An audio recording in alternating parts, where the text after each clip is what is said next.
एक बार फिर से स्वागत है घटना चक्र में। सरकार अपना काम कर रही है, कांग्रेस पार्टी उस पर नजर रखी हुई है, विपक्ष अपनी लड़ाई लड़ रही है। बात अब करेंगे हम सीबीआई की। सुप्रीम कोर्ट ने जिस बात की, जो महत्वपूर्ण बात की, तोता वो भी पिंजरे में कैद, ये सुप्रीम कोर्ट की टिप्पणी थी सीबीआई के लिए। सीबीआई डायरेक्टर रणजीत सिन्हा ने क्या कहा इस टिप्पणी को, आप जरा देखें, सुने और फिर ये तय करें कि सीबीआई किस स्थिति में है। Do you think, sir, it said that CBI is a caged parrot speaking in the master's voice. Do you accept this, sir? Whatever Supreme Court says is correct. It's correct. Yeah. Sir, do you think you succumb to political pressure? Whatever Supreme Court says is correct. जो भी supreme court ने बात कही वो बिल्कुल सही है। पुष्पेंद्र, रणजीत सिन्हा की बात आपने सुना। देखिए, मैं समझता हूं कि सीबीआई के अंदर ये पहले डायरेक्टर हैं जिन्होंने ईमानदारी से दो बातों को माना। पहला, जब ये एफिडेविट कोर्ट में देने गए तो उन्होंने कहा कि सीबीआई एक स्वतंत्र ऑर्गेनाइजेशन नहीं है, सरकार का एक अंग है, हम सरकार के निर्देश लेते हैं, इसमें कोई बात छुपाई नहीं। उन्होंने खामखा ये नहीं कहा कि सीबीआई ये कर देगी वो कर देगी। और जब दूसरा इन्होंने एफिडेविट दिया तो उसमें भी इन्होंने साफ साफ बता दिया कि मुझे लॉ मिनिस्टर ने बुला के ये कहा, मुझे इसने बुला के ये कहा, मुझे इसने बुला के ये कहा, इसने कहा ये भी ईमानदारी से उन्होंने बता दिया।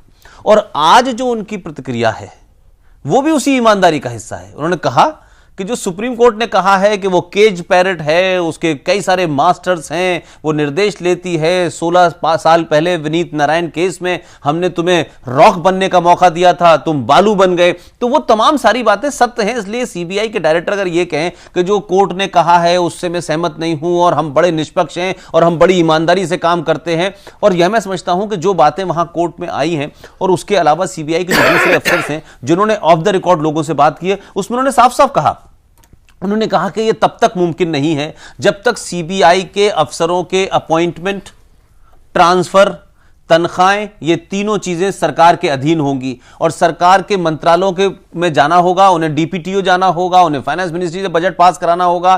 तो ये तमाम सारी चीजें हैं कि जब आपके घर का चूल्हा और आपके घर का खाना और आपके घर की सिक्योरिटी किसी दूसरे के हाथ में है और आपको उस पर निर्भर रहना है, तो आप जिस आदमी पर निर्भर हैं आप उसके खिलाफ कैसे कार्रवाई कर सकते हैं? ये एक बेसिक थ्योरी समझ में नहीं आती मेरे। जिस सीबीआई के लोगों को, आज कौन सीबीआई का डायरेक्टर बनेगा ये यकायक पता नहीं चलता है। 5 लोगों को सुपरसीड किया, एक आदमी आ गया, कोई इसका सिस्टम नहीं है। और ये यही क्यों आज जुडिशरी में यह बात नहीं हो रही? आज जुडिशरी में भी कहा जा रहा है कि एक खास पैनल बनाया जाए, वो तय करेगा कौन जज चीफ जस्टिस बनेगा, कब नहीं बनेगा, कैसे जजों की नियुक्ति होगी। ये वहां भी बहुत सारे विवाद है। तो सीबीआई एक ऑर्गेनाइजेशन है जिसके अंदर, अब देखिए कि उन्होंने यहां तक कहा कोर्ट ने कि जो सीबीआई का अफसर था जिसको आपने इंटेलिजेंस ब्यूरो में भेज दिया था उसको वापस लाओ। तो अगर सरकार के अधीन मंत्री, कानून मंत्री, दूसरे मंत्री तमाम करप्शन की पराकाष्ठा पे अगर उतरेंगे तो उनके लिए सीबीआई एक छोटी सी चींटी के बराबर है। उसको कहां उनको उसको दबाना है, कहां उससे क्या कहलवाना है, वो ये तो मैं कहता हूं कि रणजीत सिन्हा की ईमानदारी है। कम से कम मैं कह रहा हूं इतनी ईमानदारी है कि वो बात कह रहे हैं जो कहने में सीबीआई के बहुत से डायरेक्टर नहीं कह पाते। और रिटायरमेंट के बाद बहुत सारे ब्यूरोक्रेट बड़ी आजादी की बात करते हैं, बड़ी ईमानदारी की बात करते हैं। तो रणजीत सिन्हा जो कह रहे हैं और जितनी टिप्पणी कही गई है उसमें कहीं कोई झूठ नहीं है। अब लोग और सरकार को यह सोचना नहीं है, सरकार कभी इसको मुक्त नहीं करेगी, सरकार के लिए एक इंस्ट्रूमेंट है। और पिछले 20 साल का अगर हम रिकॉर्ड देखें तो सीबीआई एक हथकंडा है सत्ता में बैठने के लिए और घटक दलों की गर्दन को दबाने के लिए। जिसने ज्यादा खुश हो गए उसके परिवार के एक सदस्य को सीबीआई ने उसके खिलाफ कहा कि साहब इनका तो ये तो पब्लिक से उस पर किसी पद पे नहीं बैठी है, लिहाजा इनको उसमें से निकाल दिया जाए। मुलायम सिंह की फाइल के बारे में पूरा देश जानता है कि मुलायम सिंह का पूरा परिवार आय से अधिक संपत्ति के मामले में केस है, फाइल पे समीक्षा हो चुकी है, वो रखा हुआ है। लेकिन जब बहुत कुछ दबाव होता है तब सडनली सीबीआई उस पर कुछ आगे कार्रवाई करने लगती है। मायावती का कुछ होने लगता है। और इसकी जिंदा 2 मिसालें हैं कि जिस वक्त डीएमके ने सरकार से समर्थन लिया, कोई 48 घंटे नहीं हुए कि डीएमके में उनके घर पे पहुंच गए कि साहब हम कार ढूंढ रहे। तो यह पता चलता है कि सरकार कितनी फूहड़ता से और कितनी बेशर्मी के साथ, कितनी तमाम मर्यादाओं को तोड़ करके सीबीआई से इस लेवल पे उतर आई है कि वो एक एक इंडिविजुअल एमपी और एमएलए को फंसाना चाहती है। लेकिन जो बड़ा सवाल है, पुष्पेंद्र, इससे भी जो बड़ा सवाल है कि सीबीआई केस्ड पैरेड कोई आज से नहीं है, पहले से। और इस बीच में अलग अलग सरकारें भी बनी। जी जी जी। वो चाहे जनता पार्टी की सरकार बनी हो, चाहे जनता दल की सरकार बनी हो, चाहे भाजपा की सरकार बनी हो, चाहे यूपीए 1 की सरकार बनी हो, और चाहे अब यूपीए 2 हो। इसके लिए बात तो लगे हमेशा, इस बात की चर्चा हमेशा रही, मीडिया में चर्चा रही, नेताओं में भी, दलों में भी चर्चा रही, लेकिन इस पे गंभीर प्रयास कभी नहीं किया गया। आप यूपीए 1 में आप समर्थन दे रहे थे, उससे पहले वाजपेयी जी की सरकार थी। आज जो बीजेपी मांग कर रही है, उस समय बीजेपी पर भी ये आरोप लगे थे, एनडीए पे भी आरोप लगे थे सत्ता के सीबीआई के दुरुपयोग का। जी देखिए, ऐसा इस मामले में बात सही है कि बहुत सारे पार्टियों ने जी अपनी मत बल से या दूसरों की सहायता लेके सरकार बनाई है, और सीबीआई जैसे संस्था को कांग्रेस ने जिस ढंग से यूज किया, दूसरे दलों ने भी किया है। जी मेरा कहना यह है कि इसमें ऐसा जो कोई ज्यादा कोई कम किया है, लेकिन सबने दुरुपयोग किया है। मेरा सवाल है कि किसी ने भी गंभीर प्रयास किए, दिमाग में ये गंभीर से उसके अंदर ये नहीं आई कि भाई इसको निष्पक्ष होना चाहिए देश के लिए। जी, और ये बात को देखते देखते आज के दिन में जो लोकपाल की बात आ रही है, उसी दृष्टि से लोग जनता के अंदर ये आवाज आई कि भाई ये जब कोई निष्पक्ष नहीं है, तो ऐसा एक कम से कम बॉडी हो जिसमें कम से कम निष्पक्षता हो और जिसके ऊपर विचार किया जाए। जी, हमारे साथ सीबीआई के पूर्व डायरेक्टर है जोगिंदर सिंह जी हैं। एक चीज है, रंजीत सिन्हा जी ने जिस ढंग से बात की, तो इससे एक चीज मैं बताऊंगा कि कम से कम इनका करेज है, नैतिकता है और सच बोलने की हिम्मत है, जो हमारे देश की नेता की अभी जो वहां है, इसको सच मानने के लिए तैयार नहीं है। और इसको किस ढंग से घोटाले को टाला जाए, जी हर चीज को टाला जाए, इसकी जो धंधा कर रही है, इसमें सरकार की छवि और सरकार के साथ साथ उनके साथ जो जुड़े हैं उनकी छवि, और खास करके मैं बताऊं कि देश की छवि भी खराब हो रही है। जी, जोगिंदर सिंह जी, कौन सीबीआई को ऑटोनोमस बनाना चाहता है इस देश में? कोई नहीं बना। क्यों? आप खुद डायरेक्टर रहे हैं, क्यों नहीं बनाना चाहते हैं सीबीआई को ऑटोनोमस? ये तो अंग्रेजों का बनाया हुआ है। पुलिस पे कंट्रोल कोई छोड़ना नहीं चाहता, कोई पॉलिटिकल पार्टी छोड़ना नहीं चाहती। उन्होंने पुलिस रिफॉर्म 2006 के सुप्रीम कोर्ट ने रिकमेंड किए थे, ऑर्डर दिया 2000 से, अभी तक नहीं किए। और ये सीबीआई को इंडिपेंडेंस देने का तो मतलब कोई पॉलिटिशियन तैयार नहीं हो। आपको लगता है कि आने वाले समय में सुप्रीम कोर्ट के जो टिप्पणियां हैं उसके बाद इस दिशा में कारगर कदम गंभीरता से इस पे विचार करके इसको इंप्लीमेंट किया जा सकता है? बड़ी खुशी होगी अगर हो जाए, क्योंकि जैसा है कि पॉलिटिकल पार्टी में कंसेंसस भी बनेगी और सरकार की अपनी मिजाज तो है ही, तो इसलिए जरा थोड़ा सा मुश्किल लगता है करने के लिए। सच्चाई तो ये है, आगे क्या होता है वो भगवान जानता है।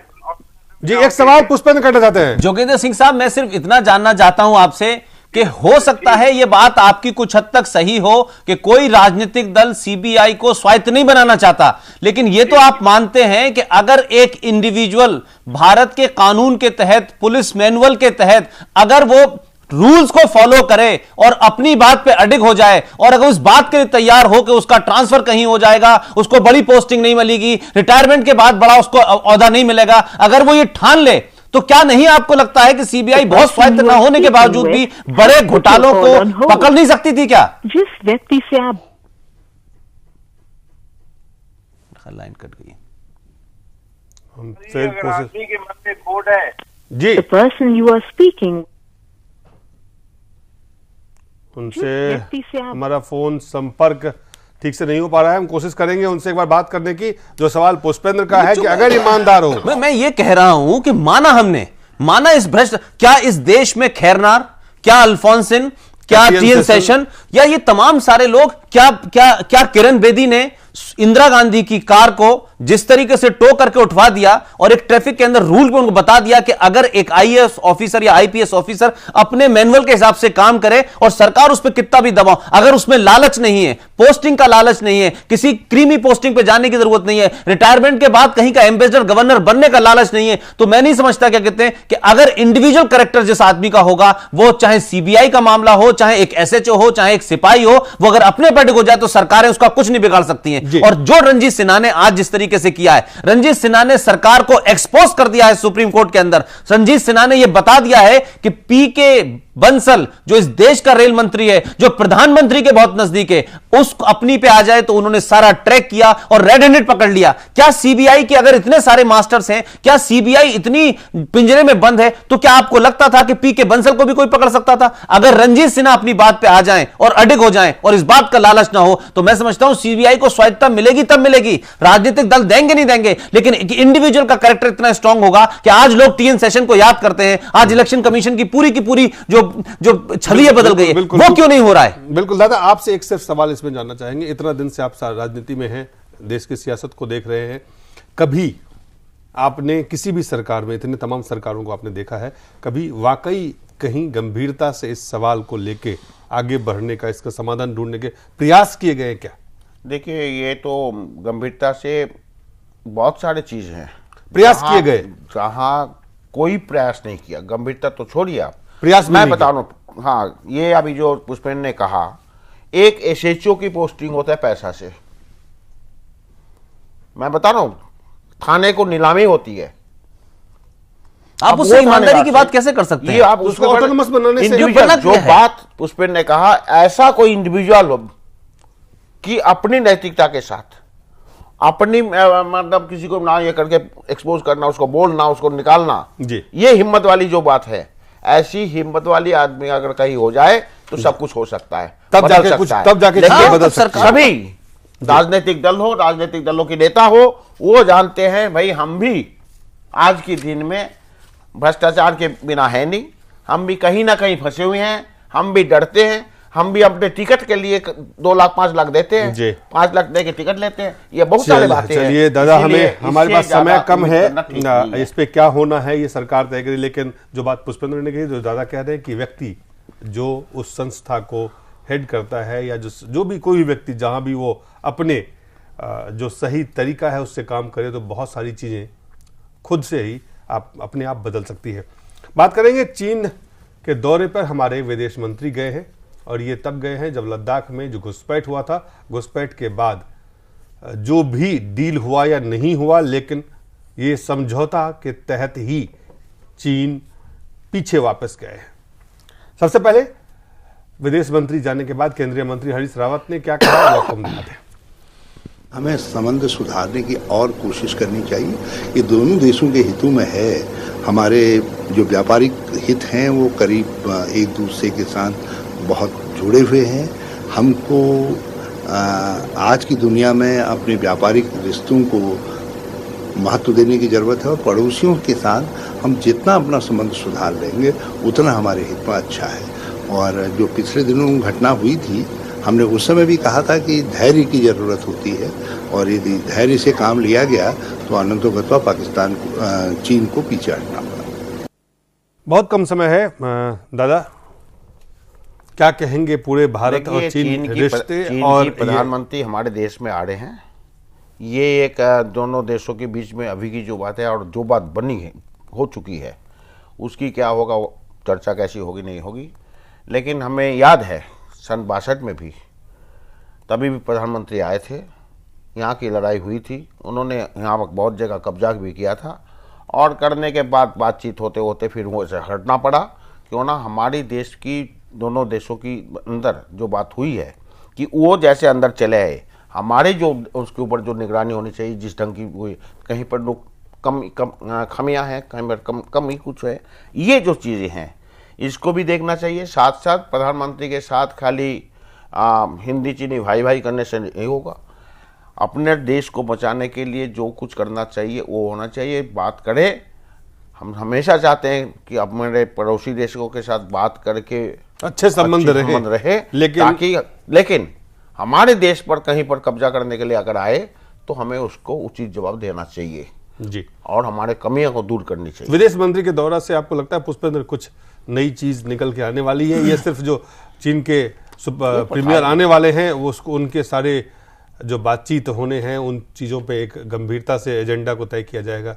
दिलीप, परंपरा तो ये रही है कि जिस देश का प्रधानमंत्री या राष्ट्रपति जब किसी देश में आता है तो उस देश का जो है विदेश मंत्री आता है और उस यात्रा से पहले पूरा माहौल बनाता है और तय करता है कि किन किन मुद्दों पे बात होनी चाहिए। इस परंपरा में मैं पहली बार देख रहा हूं कि जिस देश का प्रधानमंत्री इस देश में आने वाला है, हमारे देश का विदेश मंत्री वहां गया है। तो ये मैं समझ नहीं पा रहा हूं वो किस लिए गए हैं। कोई वहां उनको टिकट बुक तो कराना नहीं है कि किस सीट पे आप बैठेंगे और दिल्ली में कौन सी बस में आप घूमेंगे। तो ये जो पूरी विदेश मंत्री की यात्रा है, इसका क्या एजेंडा है, ये विदेश मंत्री ने अभी लोगों को बताया नहीं है। दूसरी छोटी सी बात और कहना चाहूंगा, जो हरीश रावत साहब ने कहा, ये जो सरकार की अप्रोच है कि हमें संबंध सुधारने के लिए और कोशिश करनी चाहिए, लेकिन ये और कोशिश का क्या मतलब है? और झुकना चाहिए, और दबना चाहिए, और सहनशक्ति दिखानी चाहिए? ये मतलब आपकी दोस्ती की कोई सीमा है कि हम इसके बाद हम तैयार नहीं होंगे, इस यहां तक तो हम सब तैयार हैं आपसे दोस्ती करने के लिए, लेकिन दोस्ती में 19 किलोमीटर हमारे अंदर घुसाए तो आप कह रहे हैं सहनशक्ति दिखानी चाहिए। आपके घर में एक पड़ोसी जो है